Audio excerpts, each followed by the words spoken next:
मराठवाडा शिक्षण प्रसारक मंडळाचे राजमाता जिजाऊ महाविद्यालय किल्ले धारूर. नमस्कार सर. नमस्कार सर.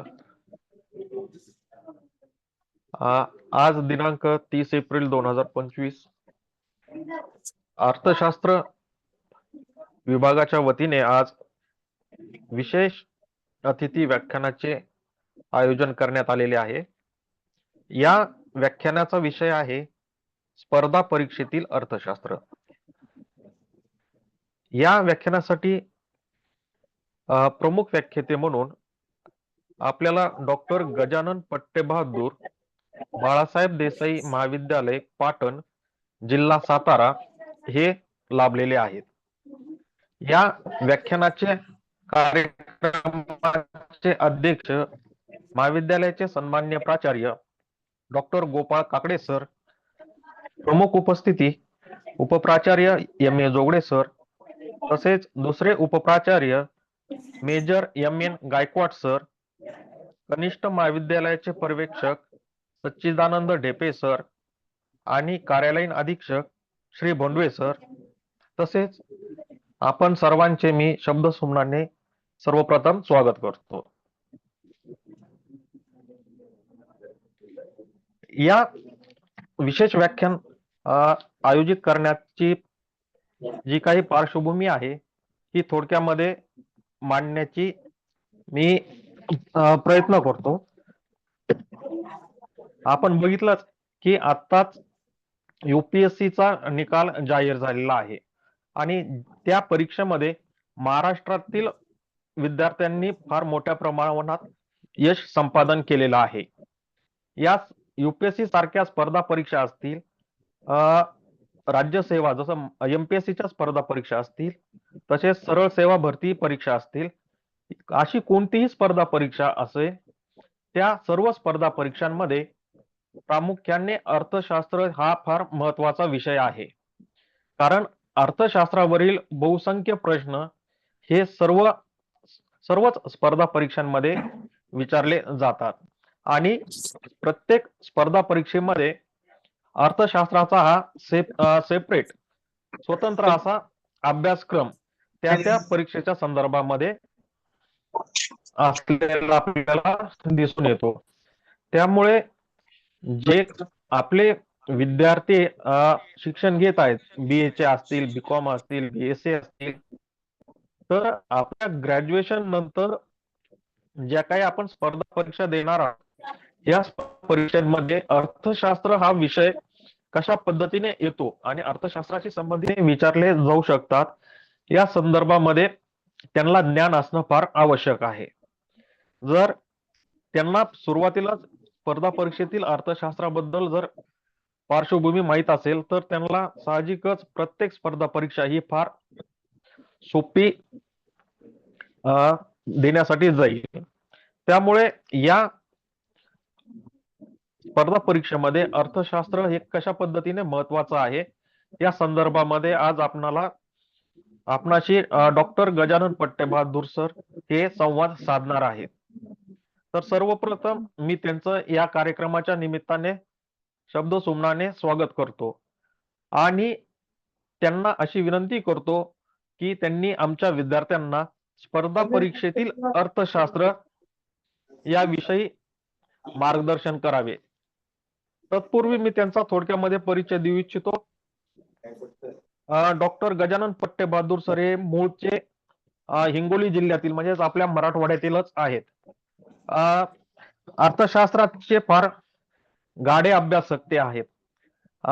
MA ला असतानाच MA चा रिझल्ट लागण्याच्या अगोदरच त्यांचा सेट आणि नेट या दोन्ही परीक्षा ते उत्तीर्ण झालेले होते. म्हणजे MA उत्तीर्ण व्हायच्या अगोदरच त्यांनी आपली प्राध्यापक होण्यासाठीची पात्रता ही पूर्ण करून घेतलेली होती.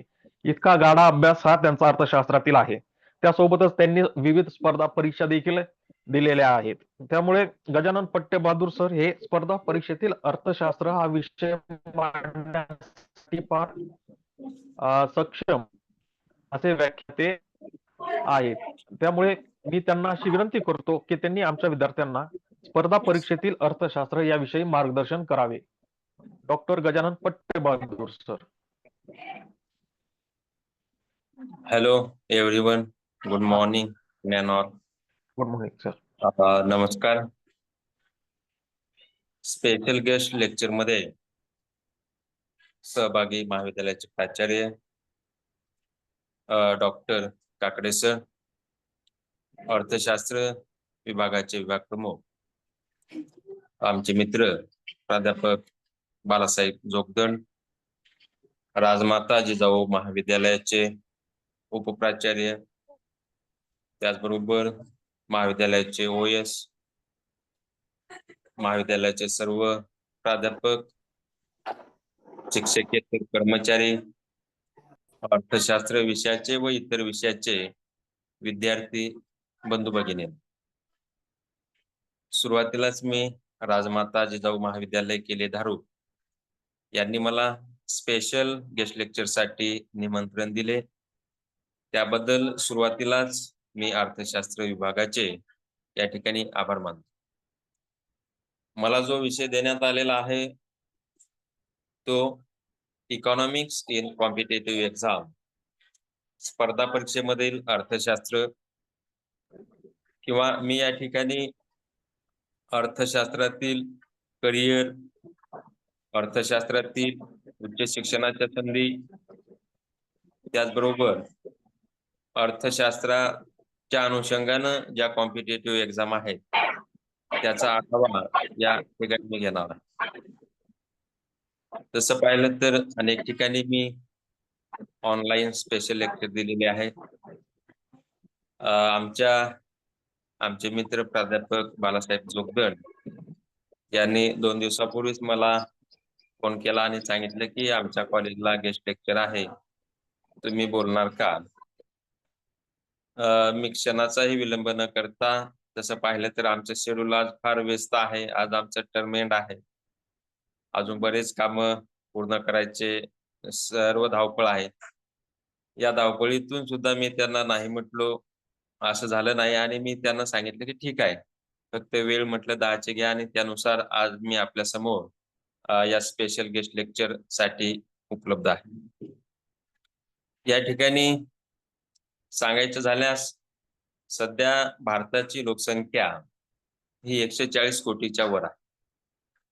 आपण जर शासनाचे रिपोर्ट, गव्हर्नमेंट सर्वे पाहिले, सेन्सस अभ्यासला, तरी आपल्या लक्षात येईल की 140 कोटीच्या वर ही भारताची सध्याची पॉप्युलेशन आहे.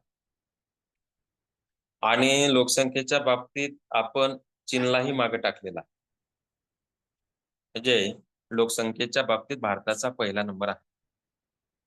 ही काय तेवढी महत्वाची गोष्ट नाही किंवा कौतुकाची गोष्ट नाही, पण हे सांगण्याचं तात्पर्य हे की लोकसंख्येमध्ये वाढ झाल्यामुळं नोकरीसाठी, करिअरसाठी स्पर्धा वाढलेली. आपण पाहतो की ग्रामसेवक भरती असेल, तलाठी भरती असेल, आरोग्य सेवक असेल, प्राध्यापक भरती असेल, शिक्षण सेवक भरती असेल, या सगळ्या भरतीमध्ये हजारोच्या संख्येने अर्ज येतात. म्हणजे अर्थशास्त्रीय नियमानुसार की पुरवठा कमी आणि मागणी जास्त, म्हणजे लोकसंख्या जास्त आणि त्या पद्धतीनं भरावयाचे पद कमी, अशी परिस्थिती झालेली आहे. म्हणून ही स्पर्धा वाढलेली आहे. अर्थशास्त्रीय भाषेमध्ये जीवघेणी स्पर्धा ही एक कन्सेप्ट आहे, गळे कापूस स्पर्धा आपण म्हणतो त्याला. त्या पद्धतीनंच हे स्पर्धेचे योग आहे. आपल्याला या स्पर्धेमध्ये टिकायचं असेल तर अतिशय कष्ट, मेहनत, परिश्रम, त्याग, अभ्यास हा विद्यार्थ्यांनी केला पाहिजे. कारण हे 21वे शतक आहे, स्पर्धेचे युग आहे. आपल्याला स्पर्धेमध्ये जर टिकायचं असेल, करिअर करायचं असेल, तर आपण अहोरात्र कष्ट केले पाहिजे, त्याशिवाय पर्याय नाही. कारण आता AI चं सुद्धा युग आहे, आर्टिफिशियल इंटेलिजन्स. आपण त्याचा उपयोग शेतीमध्ये करतोय, वेगवेगळ्या डिपार्टमेंट्स मध्ये करतोय. म्हणजे युग हे दिवसेंदिवस बदललेलं आहे, स्पर्धेचं युग झालेलं आहे. वेगवेगळ्या संधी तरुणांसाठी, विद्यार्थ्यांसाठी उपलब्ध आहे. म्हणून आपण परिस्थितीनुसार हे बदल स्वीकारले पाहिजे. आता तुम्ही जर सोशल मीडियाचा जर आपण विचार केला तर x, Twitter handle, Instagram, Facebook, WhatsApp, Telegram, AI, chat GTP, Google, internet या सगळ्या गोष्टीशी आता आपण एकरूप झालेलो आहोत. पण आपल्याला जर स्पर्धेमध्ये टिकायचं असेल तर या सोशल मीडियाचा वापर आपण आपला अभ्यास वाढवण्याकरिता, आपलं करिअर घडवण्याकरिता केलं पाहिजे. या ठिकाणी अर्थशास्त्रामध्ये इकॉनॉमिक्स इन हायर एज्युकेशन की उच्च शिक्षण हे अर्थशास्त्रामध्ये उपलब्ध आहे. तर आपण अर्थशास्त्रामधील उच्च शिक्षण हे BA इकॉनॉमिक्स म्हणून करू शकतो, MA इकॉनॉमिक्स म्हणून करू शकतो, PhD इकॉनॉमिक्स म्हणून करू शकतो. त्यानंतर BBA, MBA, BCom, MCom या सगळ्या विषयामध्ये मेजर सब्जेक्ट, मुख्य सब्जेक्ट हा इकॉनॉमिक्स म्हणून आपण त्यामधून उच्च शिक्षण घेऊ शकतो. त्याचबरोबर BSc economics, MSc economics, MSc, PhD, DSc ह्या सगळ्या डिग्र्या आपण इकॉनॉमिक्स मधून घेऊ शकतो.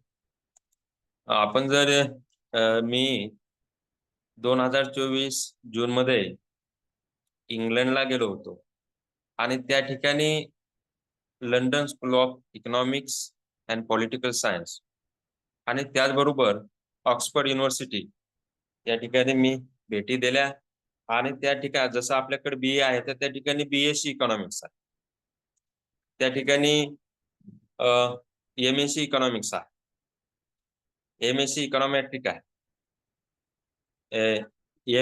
MA मॅथमॅटिक्स आहे. म्हणजे इकॉनॉमिक्स हे वेगवेगळ्या अँगलनं हे त्या ठिकाणी अभ्यासलं जातं. म्हणजे परदेशात सुद्धा इकॉनॉमिक्स या विषयाला फार मोठी परंपरा आणि फार मोठं ओलं आहे. कारण ज्या विद्यार्थ्याचा विषय इकॉनॉमिक्स असतो किंवा ज्या माणसाचा विषय इकॉनॉमिक्स असतो त्याला फार मोठा स्कोप या ठिकाणी आपल्याला पाहायला मिळतो.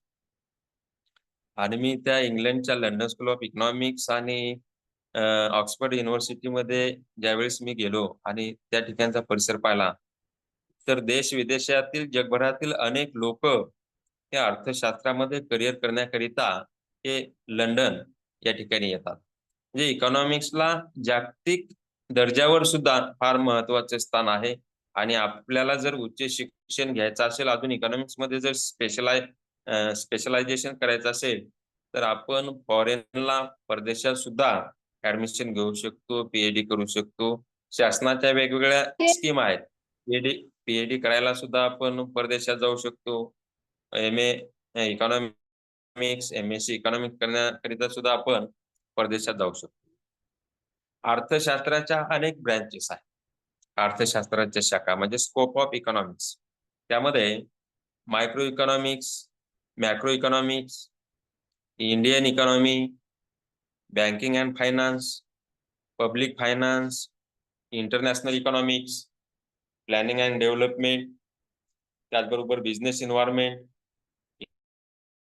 Economics, labour economics, economics of transportation, economics of tourism, health economics, cooperation of economics thought, research in economics. अशा खूप मोठ्या ब्रँचेस या अर्थशास्त्रामध्ये आहेत. आपण कोणत्याही ब्रँच मधून जास्तीत जास्त नॉलेज हे इकॉनॉमिक्स मधून मिळू शकतो. म्हणजे इथे एक मी आता सांगितलं की इकॉनॉमिक्स ऑफ टुरिझम. टुरिझम पर्यटन हा एक फार मोठा मुद्दा आहे. आपण भारताचं जर पर्यटन पाहिलं तर भारतामध्ये पर्यटनाला खूप मोठा वाव आहे. कारण भारताला मोठ्या प्रमाणात समुद्रकिनारा लाभलेला आहे. भारतामध्ये राजवाडे आहेत, भारतामध्ये प्राचीन मंदिरं आहेत, भारतामध्ये युनेस्कोनं जाहीर केलेला जागतिक वारसा आहे जसं की वेरूळ अजिंठा आहे. आमच्या इकडे साताऱ्याला कास पठार आहे, वेगवेगळे किल्ले आहेत.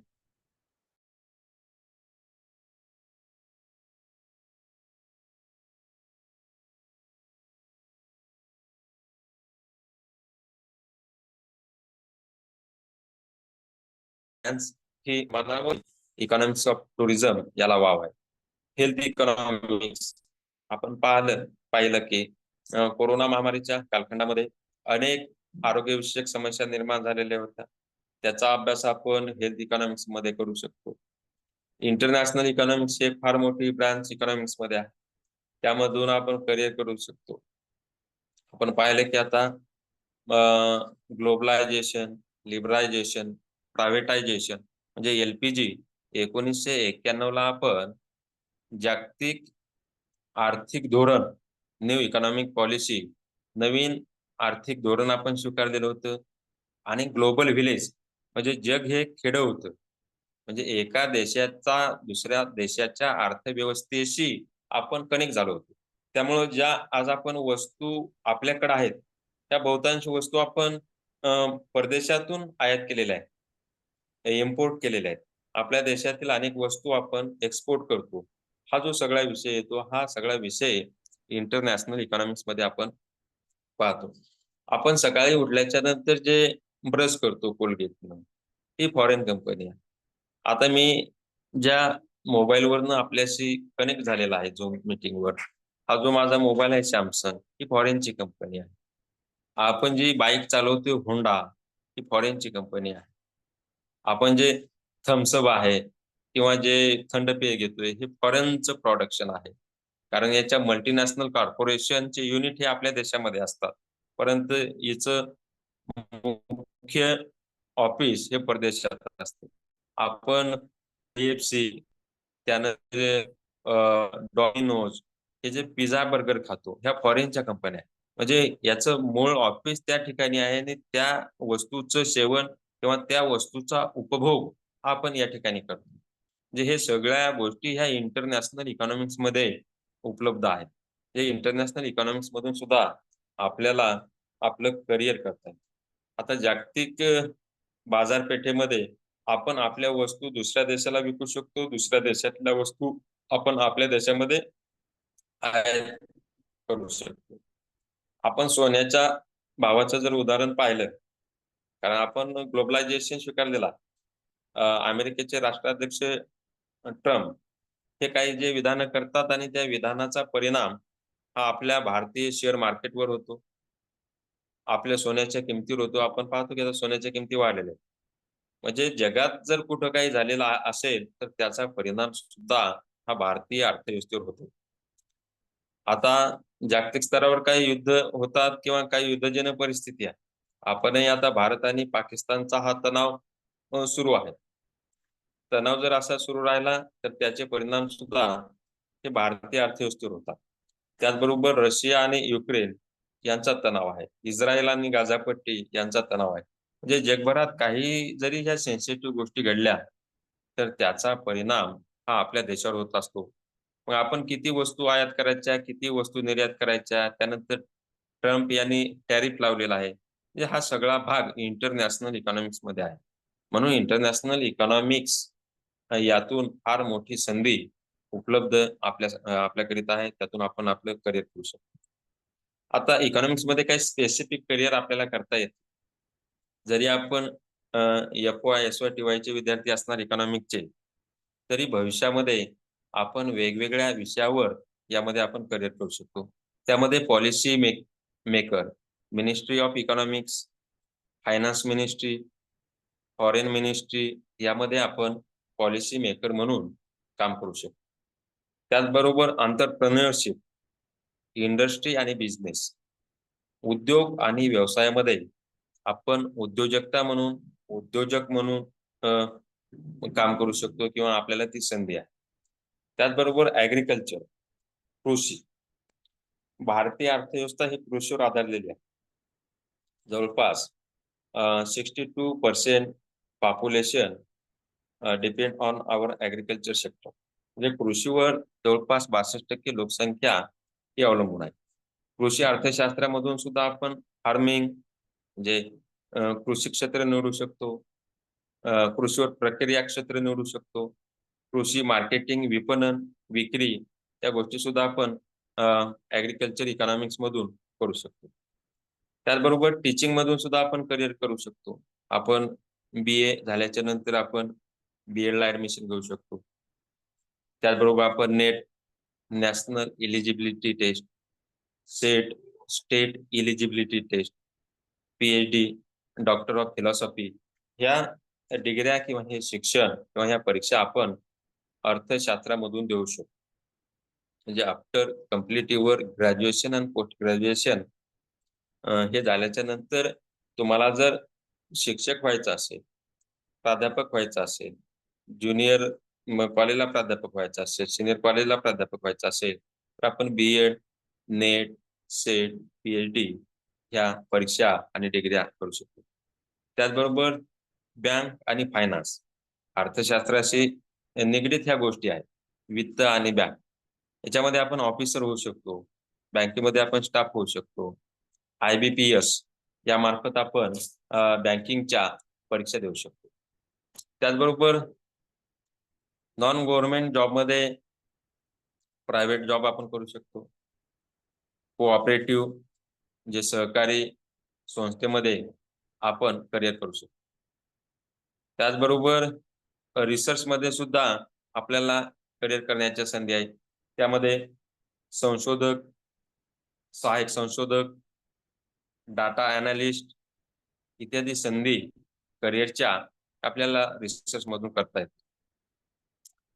तसेच सर्व्हिस प्रोव्हायडर मध्ये कोचिंग, ॲडवायझर, कन्सल्टंट या सुद्धा करिअरच्या संधी आपल्याला उपलब्ध आहेत.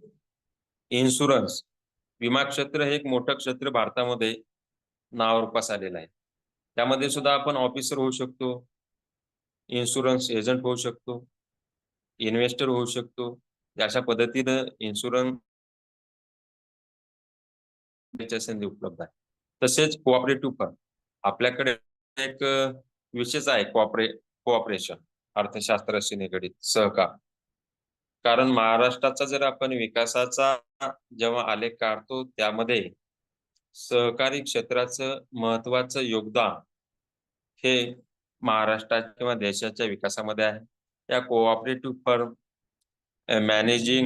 मॅनेजर, स्टाफ या माध्यमातून सुद्धा आपण कोऑपरेटिव्ह सेक्टरमध्ये काम करू शकतो. त्याचबरोबर शेअर मार्केट अर्थशास्त्र झालेल्या विद्यार्थ्यांसाठी फार जिव्हाळ्याचा विषय. त्यामध्ये आपण ब्रोकर, ज्याला आपण शुद्ध मराठीमध्ये आपण दलाल म्हणतो किंवा मध्यस्थ म्हणून, ॲडवायझर, इन्व्हेस्टर या पद्धतीने आपण शेअर मार्केटमध्ये करिअर करू शकतो. कारण बॉम्बे स्टॉक एक्सचेंज किंवा मुंबई शेअर बाजार आणि राष्ट्रीय शेअर बाजार यांचा जो निर्देशांक काढला जातो याला सेन्सेक्स आणि निफ्टी असं म्हटलं जातं. ज्या वेगवेगळ्या कंपन्या आहेत ह्या कंपन्या आपल्या शेअर्सची विक्री आणि खरेदी करत असतात आणि त्यामध्ये आपण लॉंग टर्म, शॉर्ट टर्म अशा पद्धतीनं चांगल्या कंपन्यांच्या शेअर्समध्ये पैसे गुंतवून किंवा SIP मध्ये पैसे गुंतवून लॉंग टर्मला आपण प्रॉफिट घेऊ शकतो. आता जर पाहिलं तर शेअर मार्केटच्या संदर्भात अनेक घटना आपल्याला ऐकायला मिळतात. याच्यामध्ये सायबर क्राईम आहे, की जे सायबर गुन्हेगारी लोक आहेत हे वेगवेगळ्या जाहिराती, फसव्या जाहिराती किंवा एवढे पैसे इन्व्हेस्ट करा, दामदुप्पट मिळतील, जास्त परतावा मिळेल, अशा खोट्या फसवणूक करून लाखो रुपयाला लोकांना फसवतात. त्या गोष्टी टाळून आपण चांगल्या पद्धतीनं ज्या लिस्टेड कंपन्या आहेत शेअर मार्केट मधल्या, ज्या SIP आहेत त्या आपण निवडून त्यामध्ये आपण इन्व्हेस्टमेंट करू शकतो किंवा त्यामध्ये ब्रोकर म्हणून आपण काम करू शकतो. हे एक महत्वाचं क्षेत्र हे शेअर मार्केटचं अर्थशास्त्राशी निगडीत आहे. त्याचबरोबर अर्थशास्त्रामध्ये काही रिसर्च प्रोजेक्ट चालतात. Minor research project, major research project, मग ते UGC चे असतील, प्रायव्हेट इन्स्टिट्यूटचे असतील, गव्हर्नमेंटचे असतील, त्यामध्ये सुद्धा आपल्याला इन्व्हेस्टिगेटर म्हणून काम करता येते. त्याचबरोबर टॅक्स ॲडवायझर आणि कन्सल्टंट म्हणूनही आपल्याला काम करता येते. तर शासनानं अनेक कर एकत्र करून त्यापासून GST, goods and service tax हा लावलेला आहे. यामध्ये सुद्धा आपल्याला संधी आहे टॅक्स ऑफिसर होण्याची. त्याचबरोबर गव्हर्नमेंट जॉब, ज्याला त्याला वाटते की मला सरकारी नोकरी मिळाली पाहिजे, गव्हर्नमेंट जॉब मिळाला पाहिजे, तर त्या पद्धतीने आता कॉम्पिटेटिव्ह एक्झाम त्या मोठ्या प्रमाणावर घेतल्या जातात. आणि आपल्या कानावर नेहमी शब्द पडतात एमपीएससी, एमपीएससी आणि युपीएससी. सरांनी प्रास्ताविकेमध्ये सांगितले की आता नुकताच युपीएससीचा रिझल्ट लागलेला आहे. युनियन पब्लिक सर्व्हिस कमिशन, केंद्रीय लोकसेवा आयोग, ज्याला आपण मराठीमध्ये म्हणतो केंद्रीय लोकसेवा आयोग, या युपीएससी मार्फत दरवर्षी प्रायमरी, मेन आणि ओरल अशा पद्धतीनं 3 स्टेपमध्ये परीक्षा घेतली जाते. जे विद्यार्थी आता टीवायला आहेत, लास्ट इयरला आहेत, फायनल इयरला आहेत, ते या परीक्षेसाठी पात्र आहेत. ते IPL असताना सुद्धा ती परीक्षा देऊ शकतात टीवायला किंवा आफ्टर ग्रॅज्युएशन. जे ग्रॅज्युएशन झाल्याच्या नंतर तुम्ही त्याच्यासाठी इलिजिबल आहात युपीएससी परीक्षा देण्याकरिता. त्यामधून IAS, Indian administrative service, IS होऊ शकता. आपण कलेक्टर हे नाव ऐकलेलं असेल, ज्याला मराठीमध्ये जिल्हाधिकारी म्हणतात. हे IAS असतात. इंडियन ऍडमिनिस्ट्रेटिव्ह सर्व्हिस ही त्यांना रँक मिळालेली असते. म्हणजे ग्रॅज्युएट झाल्याच्या नंतर तुम्ही एका वर्षात जर चांगला अभ्यास केला, 1-2 वर्षात चांगला अभ्यास केला, तर तुम्ही 2 वर्षामध्ये सुद्धा कलेक्टर होऊ शकता, जिल्हाधिकारी होऊ शकता. अशा अनेक उदाहरणं आहेत की 21व्या वर्षी, 22व्या वर्षी, 23व्या वर्षी विद्यार्थी हे जिल्हाधिकारी झालेले आहेत, कलेक्टर झाले. त्यानंतर युपीएससी मार्फतच IFS, इंडियन फॉरेस्ट सर्व्हिस, म्हणजे आपला भारताचा बराच भाग हा जंगलाने व्यापलेला आहे, विविधता आहे, डायव्हर्सिटी आहे. याचं रक्षण करण्याकरिता इंडियन फॉरेस्ट सर्व्हिस हा एक विभाग आहे. याच्यामध्ये सुद्धा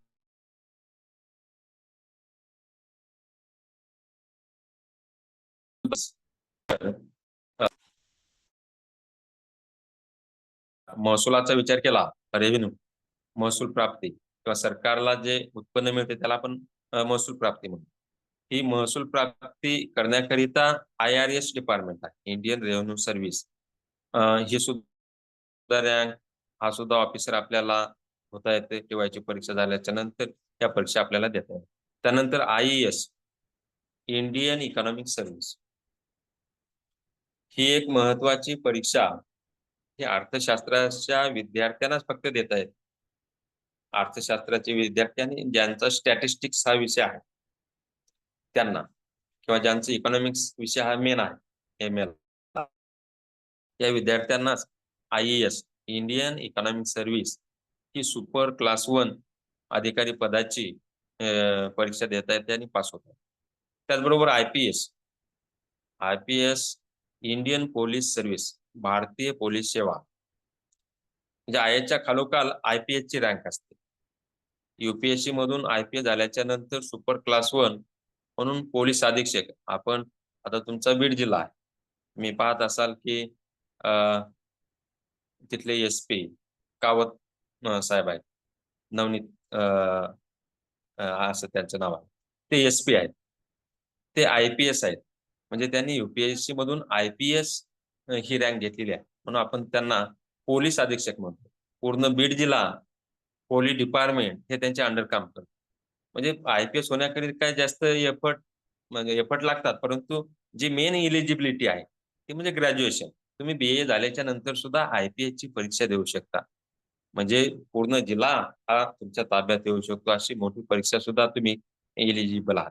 त्यानंतर IFS, इंडियन फॉरेन सर्व्हिस, आपल्या देशातले जे IFS ह्या परीक्षा पास झालेले आहेत, इंडियन फॉरेन सर्व्हिस, ते दुसऱ्या देशामध्ये राजदूत, दुसऱ्या देशामध्ये काम करू शकतात. आता मी तुम्हाला सांगितलं की आपण ग्लोबलायझेशन स्वीकारलेलं आहे, त्यामुळे भारतातले अनेक राजदूत दुसऱ्या देशात असतात, दुसऱ्या देशातले राजदूत आपल्या देशात असतात. America, England, Europe country, Asian country, African country, जे देश आहेत एवढ्या देशामध्ये आपल्या भारतातले लोक जे IFS झालेले आहेत हे त्या ठिकाणी राजदूत म्हणून किंवा अधिकारी म्हणून काम करतात.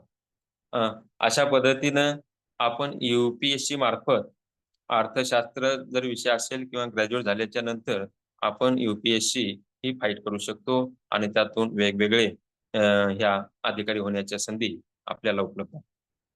त्याचबरोबर MPSC Maharashtra public service commission त्याचा फुल फॉर्म आहे. त्याला मराठीमध्ये आपण महाराष्ट्र लोकसेवा आयोग असं म्हणतो. या आयोगामार्फत PSI, STI, असिस्टंट तहसीलदार, डेप्युटी कलेक्टर, नायब तहसीलदार, शिक्षण अधिकारी, DYSP अशा वेगवेगळ्या परीक्षा 2 किंवा 3 टप्प्यात प्रिलिम, मुख्य परीक्षा आणि ओरल या माध्यमातून घेण्यात येतात. आणि त्या परीक्षा तुम्ही दिल्याच्या आणि याचं मीडियम शक्यतो मराठी आहे. UPSCचं तरी जे मीडियम आहे मराठी, हिंदी आणि इंग्लिश आहे. त्याच्यात काही ठिकाणी आपल्याला मराठी मीडियम घेऊन सुद्धा काही परीक्षा देण्याची सोय आहे. पण MPSCच्या परीक्षा ह्या आपण मराठी मीडियम मधून देऊ शकतो आणि त्यातून चांगल्या पद्धतीनं अधिकारी आपण होऊ शकतो.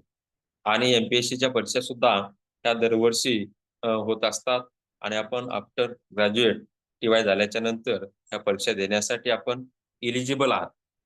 त्याचबरोबर IBPS सगळ्यात जास्त प्रोबेशनरी ऑफिसर जे IBPS Indian banking personal service मार्फत आपण ज्या राष्ट्रीयकृत बँका आहेत त्या राष्ट्रीयकृत बँकेमध्ये बँक अधिकारी म्हणून आपली नियुक्ती होऊ शकते. आणि जास्तीत जास्त अर्थशास्त्राचे विद्यार्थी, कॉमर्सचे विद्यार्थी, ऍग्रिकल्चर युनिव्हर्सिटीतले विद्यार्थी या बँकिंगच्या परीक्षा देतात. हे बँकिंग एक फार मोठं क्षेत्र सरकारी पब्लिक सेक्टरमध्ये आपल्याकरिता नोकरीसाठी उपलब्ध आहे. अशा पद्धतीनं आपण MPSC, UPSC, IBPS या परीक्षा आपण देऊ शकतो. आता या ठिकाणी मी काही गोष्टी सांगतो की अर्थशास्त्रामध्ये आपण नोबेल अवॉर्ड हा जगातला महत्वाचा अवॉर्ड, नोबेल पारितोषिक हे सुद्धा आपण मिळवू शकतो. म्हणजे एवढी मोठी संधी, स्कोप हे इकॉनॉमिक्सच्या विद्यार्थ्यांना. अर्थशास्त्रामधून सक्सेस झालेले काही विद्यार्थी किंवा काही विचारवंत इकॉनॉमिस्ट आहेत त्यांचे मी तुम्हाला नाव सांगतो. डॉक्टर बाबासाहेब आंबेडकर हे इकॉनॉमिस्ट होते, अर्थतज्ञ. यांचा मुख्य विषय किंवा अभ्यासाचा विषय, त्यांनी अनेक विषयाचा अभ्यास केला पण मेन विषय हा त्यांचा इकॉनॉमिक्स होता. मी सांगितलं की लंडन स्कूल ऑफ इकॉनॉमिक्स मध्ये त्यांनी DSc केलेली आहे. DSc इन इकॉनॉमिक्स मध्ये. त्यासाठी त्यांनी प्रॉब्लेम ऑफ रुपी, भारतीय रुपयाचा प्रश्न हा प्रबंध तयार केला.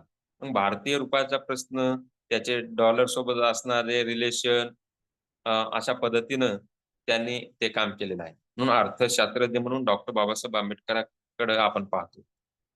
त्याचबरोबर प्रोफेसर अमर्त्य सेन. अमर्त्य सेन आपल्या अर्थशास्त्राच्या विद्यार्थ्यांना नाव माहित असेल. हे भारतीय आहेत. त्यांना अर्थशास्त्रातील नोबेल पारितोषिक मिळालेलं आहे. त्यांनी जे अर्थशास्त्रामध्ये जे काम केलेलं आहे, ह्युमन पॉवर्टी इंडेक्स किंवा वेलफेअर इकॉनॉमिकच्या संदर्भात, ह्युमन डेव्हलपमेंट इंडेक्सच्या संदर्भात, मानव विकास निर्देशांकाच्या संदर्भात काम केलं. त्या कामामुळं त्या अमर्त्य सेन यांना नोबेल पुरस्कार हा अर्थशास्त्राचा मिळाला. त्याचबरोबर अभिजित बॅनर्जी, गेल्या 2-4 वर्षापूर्वी अभिजित बॅनर्जी हे बंगालचे आहेत. त्यांना सुद्धा अर्थशास्त्रातला नोबेल पुरस्कार मिळाले. माझ्या माहितीनुसार 2 कोटी रुपयावरची किंमत आहे नोबेल पारितोषिकाची, नोबेल अवॉर्डची. एवढा मोठा रोख रकमेचा पुरस्कार आहे अर्थशास्त्रामध्ये.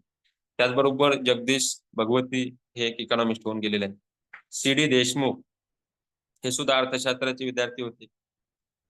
रिझर्व्हचे पहिले गव्हर्नर म्हणून त्यांनी काम केलेलं आहे. मनमोहन सिंग जे 2 महिन्यापूर्वी एक्सपायर झालेले आहे. मनमोहन सिंग हे एक इकॉनॉमिस्ट होते. अर्थशास्त्रज्ञ म्हणून त्यांनी जवाहर नेहरू युनिव्हर्सिटीमध्ये अध्यापनाचं काम केलेलं आहे.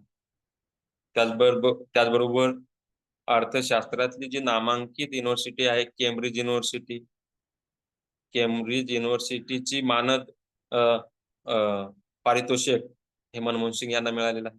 ऑक्सफर्ड युनिव्हर्सिटीचे ते फेलो आहेत. आणि विशेष म्हणजे अर्थमंत्री म्हणून त्यांनी महत्वाची भूमिका पाडलेली होती. 1991 ला आपण एलपीजीचं जे मॉडेल स्वीकारलेलं होतं, त्यावेळेस मनमोहन सिंग हे अर्थमंत्री होते आणि त्यावेळेस देशाचे पंतप्रधान नरसिंह राव होते. आणि त्यांनी हे एलपीजी मॉडेल स्वीकारलं. जागतिकीकरण, उदारीकरण, खाजगीकरण आणि त्यामुळेच आपण आपल्या देशातली जो माल परदेशामध्ये पाठवू शकतो, परदेशातला माल आपण आपल्या देशामध्ये आयात करू शकतो. हे मनमोहन सिंग हे 10 वर्षे आपल्या देशाचे पंतप्रधान राहिलेले. ते इकॉनॉमिस्ट होते, अर्थशास्त्राचे विद्यार्थी होते. त्याचबरोबर ते रिझर्व्ह बँकेचे गव्हर्नर म्हणून सुद्धा राहिलेले आहेत.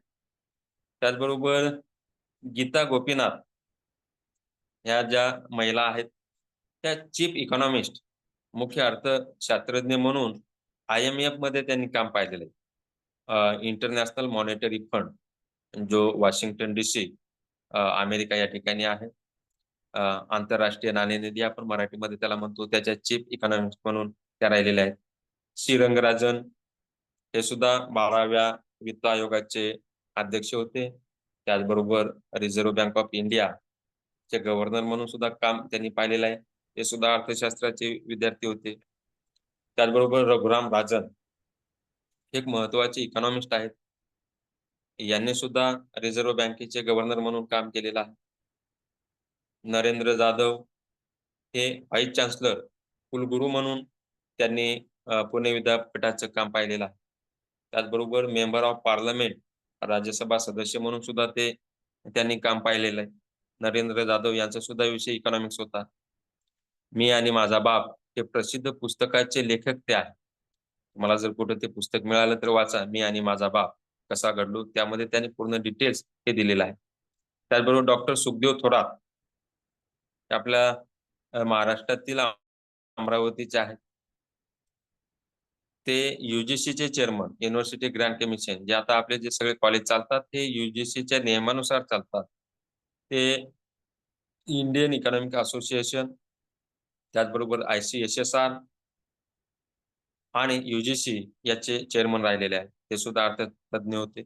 भालचंद्र मुनगेकर हे एक नाव अर्थतज्ञ म्हणून आपल्याला घेता येईल. ते सुद्धा अर्थशास्त्राचे विद्यार्थी होते. मेंबर ऑफ पार्लमेंट, राज्यसभेचे सदस्य म्हणून त्यांनी काम पाहिलेलं आहे. प्लॅनिंग कमिशनचे मेंबर म्हणून त्यांनी काम पाहिलेलं आहे. त्याचबरोबर vice chancellor of university of Mumbai म्हणूनही त्यांनी काम पाहिलेलं आहे. म्हणजे एवढे दिग्गज लोक हे अर्थशास्त्रामध्ये आपल्याला पाहायला मिळतात. म्हणजे एवढा मोठा स्कोप अर्थशास्त्रामध्ये करिअर करणाऱ्या विद्यार्थ्यांसाठी उपलब्ध. भारतात काही नावाजलेल्या संस्था आहेत. आपण अर्थशास्त्रातून उच्च शिक्षण घेतल्यानंतर आपल्याला नोकरीची संधी मिळते किंवा या संस्थेमध्ये आपल्याला विद्यार्थी म्हणून सुद्धा शिक्षण घेतात. त्यामध्ये Gokhale institute of economics and political science पुण्यामध्ये आहे. पूर्णतः इकॉनॉमिक्सशी रिलेटेड हे इन्स्टिट्यूट आहे. तिथेही आपण नोकरी करू शकतो किंवा विद्यार्थी म्हणून आपण त्या ठिकाणी शिकू शकतो. त्याचबरोबर स्कूल ऑफ इकॉनॉमिक्स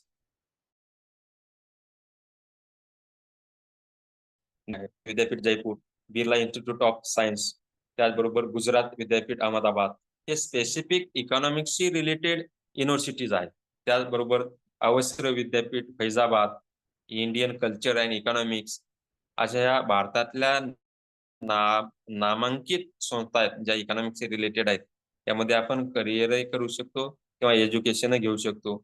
अशा पद्धतीनं अर्थशास्त्रातल्या वेगवेगळ्या संधी, वेगवेगळ्या नोकऱ्या आपल्यासाठी उपलब्ध आहे. फक्त आपलं काम एकच आहे की आपण एकाग्रतेनं कठोर अभ्यास करणं, व्यवस्थित अभ्यास करणं, कोणत्या परीक्षा कधी निघतात, त्याचे फॉर्म कधी सुटतात, त्या वेळोवेळी जाहिराती पाहणं. त्यासाठी आपण पेपर वाचन केलं पाहिजे. Loksatta, Indian express, university news, news हे जे स्टँडर्ड पेपर किंवा मॅगझिन आहेत यामध्ये ह्या जाहिराती येतात. वेगवेगळ्या वेबसाईट आपण सर्च केल्या पाहिजेत नियमित. बँकेच्या वेबसाईट असतील, MPSCच्या असतील, स्पर्धा परीक्षेच्या असतील, त्यानुसार आपल्याला माहिती मिळेल की कोणती जागा कोणत्या ठिकाणी आहे, त्याच्यासाठी इलिजिबिलिटी काय आहे, त्याचे ड्युरेशन काय आहे, त्याची परीक्षा पद्धती काय आहे, त्याचा करिक्युलम काय आहे, त्याचा अभ्यासक्रम काय आहे, याची इत्थंभूत माहिती घेऊन त्या पद्धतीनं जर आपण व्यवस्थितरित्या अभ्यास केला तर निश्चितच आपल्याला अर्थशास्त्रामध्ये मोठी संधी उपलब्ध आहे नोकरी करण्याची, जॉब मिळवण्याची. ती विद्यार्थी म्हणून तुम्हाला घेता येईल. पुनश्च एकदा मी राजमाता जिजाऊ महाविद्यालय किल्ले धारूरचा अर्थशास्त्र विभागाचे विभाग प्रमुख प्राध्यापक बालासाहेब जोगदंड, या महाविद्यालयाचे प्राचार्य सर्व स्टाफ यांचं पुनश्च एकदा मला या ठिकाणी रिसोर्स पर्सन म्हणून बोलण्याची संधी उपलब्ध करून दिली त्याबद्दल मी त्यांचं मनपूर्वक आभार मानतो आणि आपणास wish you all very bright career with economics अशा शुभेच्छा देतो आणि या ठिकाणी थांबतो. धन्यवाद. जय भारत, जय. धन्यवाद सर. आपण फारच विस्तृतपणे अर्थशास्त्राशी संबंधित सर्व स्पर्धा परीक्षा व त्यामध्ये असणाऱ्या करिअरच्या संधी याबद्दल आमच्या विद्यार्थ्यांना मार्गदर्शन केले, त्याबद्दल मी आपला आभारी आहे. यानंतर कार्यक्रमाचा अध्यक्ष समारोप करण्यासाठी मी महाविद्यालयाचे सन्मान्य प्राचार्य गोपाळ काकडे सर यांना विनंती करतो की त्यांनी अध्यक्ष समारोप करावा. सर्वांना सुप्रभात. आज माता जिजाऊ महाविद्यालय अर्थशास्त्र विभाग आयोजित स्पेशल गेस्ट लेक्चर साठी आपल्या मध्ये उपस्थित असलेले professor assistant professor doctor GS Pattebahadur sir, सर्वप्रथम त्यांचं मी माझ्या वतीनं, महाविद्यालयाच्या वतीनं व सर्व संस्थाचालकांच्या वतीनं मी त्यांचं स्वागत करतो. आज आपल्या महाविद्यालयामध्ये एक आपला टीचिंग लर्निंग इव्हॅल्युएशन आणि आपल्या एक्सटेन्शनचा भाग म्हणून आपण असे उपक्रम घेत असतो. याचाच एक परिपाक म्हणून आज आपल्याला स्पेशल गेस्ट लेक्चर मध्ये डॉक्टर GS पट्टेबहादूर सर, जे की असिस्टंट प्रोफेसर आहेत इकॉनॉमिक डिपार्टमेंटचे, बाळासाहेब देसाई महाविद्यालय पाटण येथून आपल्या समवेत ऑनलाईन जॉईन झालेले आहेत. त्यांनी आत्ताच आपल्याला इकॉनॉमिक्स इन कॉम्पिटिटिव्ह एक्झाम या विषयावर अत्यंत उत्कृष्ट असं मार्गदर्शन केलं. त्यांनी विविध अर्थशास्त्राच्या माध्यमातून आपल्याला मिळणाऱ्या नोकरीच्या संधी असतील, व्यवसायाच्या संधी असतील, त्यांचं सविस्तर असं मार्गदर्शन केलं. त्याचबरोबर कॉम्पिटिटिव्ह एक्झाम मध्ये जसं की MPSC असेल, UPSC असेल किंवा इतर ज्या कॉम्पिटिटिव्ह एक्झाम आहेत त्यामध्ये अर्थशास्त्राच्या माध्यमातून आपण कसं करिअर घडू शकतो हे आपल्या विद्यार्थ्यांसाठी एवढंच नव्हे तर आपल्या सर्व प्राध्यापकांसाठी देखील हे आपल्या सौभाग्याची बाब आहे की अशा पद्धतीनं आपल्याला सखोल असं मार्गदर्शन मिळालं. आणि निश्चितच आपल्या विद्यार्थ्यांकडे आपण हे आपल्या माध्यमातून त्यांच्यापर्यंत पोहोचू. त्याचबरोबर मी जरी सायन्स विद्यार्थी असलो किंवा जे अनेक इतर विषयाचे विद्यार्थी असतात किंवा इतर विषयाशी निगडीत असतात, परंतु इकॉनॉमिक्स हा असा विषय आहे की सर्वांशी निगडीत असतो. त्यांनी जे सांगितलं की आपले डॉक्टर बाबासाहेब आंबेडकर ज्यांनी PhD चा विषय हा निवडला होता की टायटल जो होतं the problem of the rupee, its origin and it's solution. हे थोडंसं मलाही वाचण्यात आलं आणि त्याच्या संदर्भात ज्या वेळेस जो काळ होता, स्वतंत्रपूर्व आणि स्वतंत्रच्या नंतर जो काळ होता, आणि त्यामध्ये आपल्या भारताची अर्थव्यवस्था हे सुधारणं हे खूप मोठं चॅलेंज होतं. आणि त्यांना कोलंबिया युनिव्हर्सिटीची 1923 ला PhD देखील मिळाली होती. त्यांनी स्कूल ऑफ इकॉनॉमिक्स याच्या माध्यमातून इकॉनॉमिक्स या विषयात पदवी देखील मिळवली होती.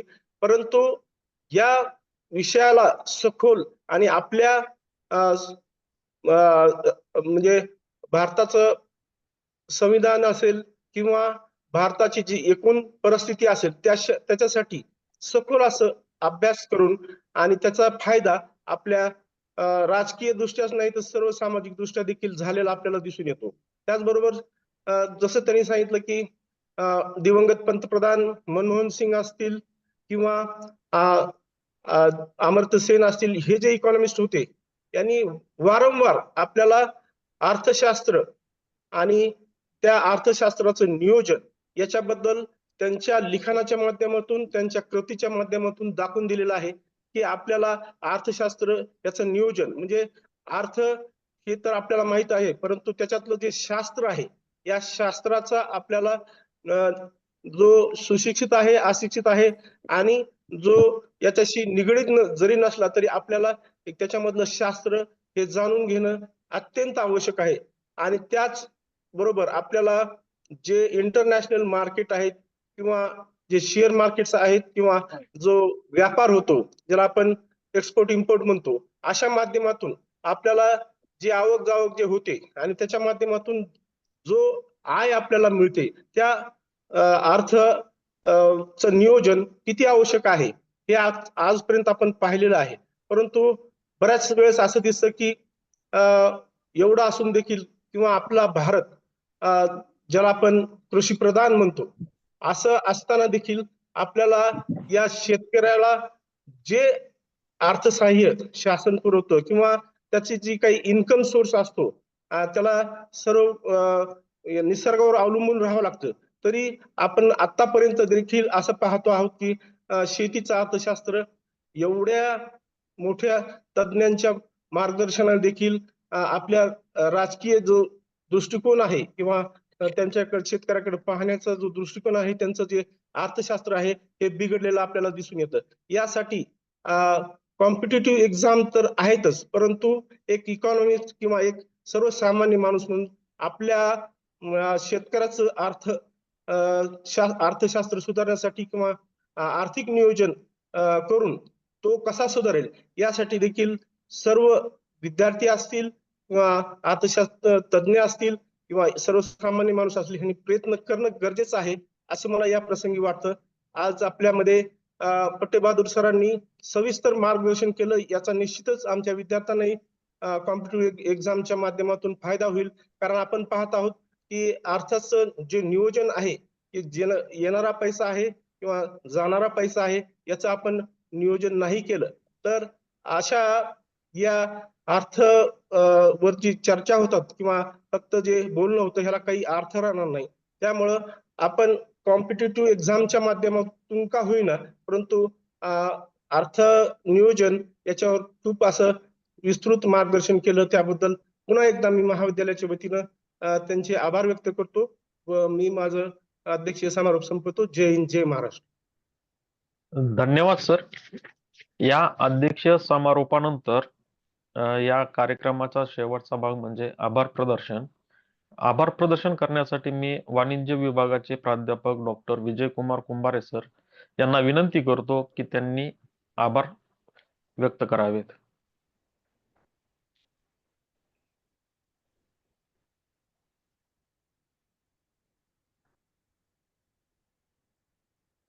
हॅलो.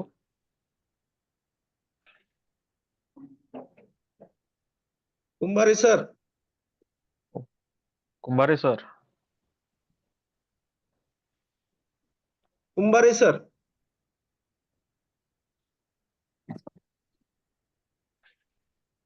बहुतेक काही तांत्रिक कारणांमुळे ते डिस्कनेक्ट झालेले वाघमारे दिसत सर, आहे. वाघमारे सरांना सांगा. वाघमारे सर. हो sir. Doctor NS Waghmare sir, राज्यशास्त्र विभाग प्रमुख, यांना मी विनंती करतो की त्यांनी आभार व्यक्त करावेत. वाघमारे सर.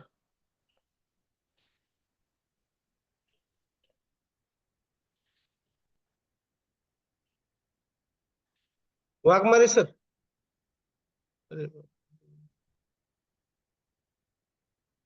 बहुतेक ते बी कामात दिसत आहेत. मीच सर्व आभार व्यक्त करतो.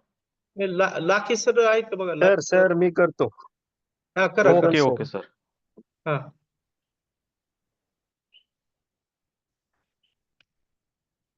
कापड सर. हा, कापड सर. विशेष व्याख्यानमाला. या व्याख्यानमालेचे अध्यक्ष महाविद्यालयाचे प्राचार्य डॉक्टर गोपाळ काकडे सर यांचे मी मनापासून आभार मानतो. तसेच या कार्यक्रमास उपस्थित प्रमुख वक्ते म्हणून लाभलेले डॉक्टर SP पट्टे बहादूर सर यांनी आमच्या विद्यार्थ्यांना सखोल असे मार्गदर्शन केले. त्याबद्दलही मी महाविद्यालयाच्या वतीने व अर्थशास्त्र विभागाच्या वतीने त्यांचे मनापासून आभार मानतो. तसेच उपप्राचार्य प्राध्यापक M.A. जोगडे सर, उपप्राचार्य M.N. गायकवाड सर व सर्व उपस्थित प्राध्यापक विद्यार्थी यांचेही मी मनापासून आभार मानतो आणि अध्यक्षांच्या परवानगीने हा कार्यक्रम संपला असे जाहीर करतो. धन्यवाद सर. धन्यवाद सर. धन्यवाद पट्टे बहादूर सर. ओके, धन्यवाद थँक्यू. काकडे सर. धन्यवाद सर. थँक्यू.